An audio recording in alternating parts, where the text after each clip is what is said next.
Noni Madueke has joined the Gunners. Are you excited for that signing, Jules? I think you have to be positive. I think it's a good signing.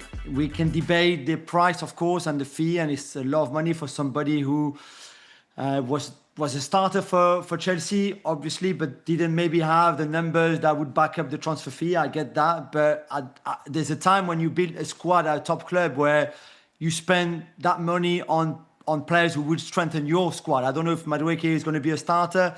If he plays on the right-hand side, he's going to be Bukayo Saka's backup. We know that. If he plays on the left-hand side, not his favorite position, he can do a good job there.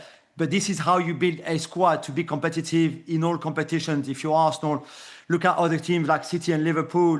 They are expensive squads. All the players have cost a lot of money. If you want to upgrade a position, it costs you at least £50 million. This is the way it goes. So I think he's a good addition to the squad. He's going to bring different options, versatility, character. He's a young player, England international. There's great potential there and talent there. So I think it's good for Arsenal to have a player like that on their books in that squad, because I think he's going to also push someone like Bukayo Saka, for example, to always want to be better, because he will have a player, unlike last season where there was no real backup, at least he will be someone who's there who can play instead of him if he's not performing. It's all about squads, isn't it? You're not going to win the league if you don't have the squad. Liverpool had the squad last year. City.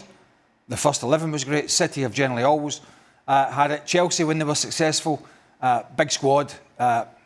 I know they've got a big squad now, but they actually went too far at one point.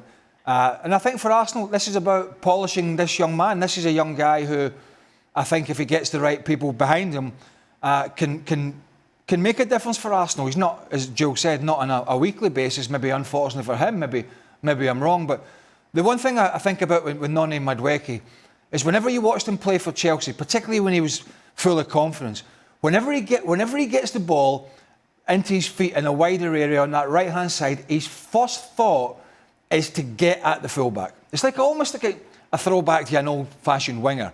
And he backs fullbacks off. And by that I mean that some of them they're scared to get too tight to him because his first thought is just to get at you. And you don't see that very often these days. You see a lot of wide players, they call it inverting, we call it tucking in, and you see a lot of them playing on one side because their stronger foot is the other, and they like to come inside. He can do a bit of that. But what I really like about him is when he gets one-on-one and he drives at defenders, because he's got good pace, he's got good balance, he's got good feet, he's a talented young man.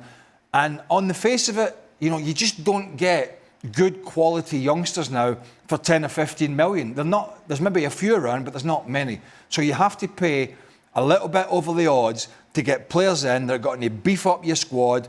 And if somebody does get an injury, like Saka had last year, for 3 months plus, they had nobody really that was able to come in. And, young Wanyeri did a decent job. Trossard does a decent job. Raheem Sterling was a bust. So if that happens and Arsenal want to stay in the title race, they need people that can come in and almost get to the level of what the ones that have been injured. So on the face of it, I think it's good business. I agree in that when I thought Liverpool's title challenge in earnest dropped off with the Bukayo Saka injury. You see how much Arsenal. You see how much that impacted us as a football club. So for that reason only, to keep Liverpool at the very least in touch, when they're chasing, they needed backup on that side. I thought it was a good side, a talented footballer.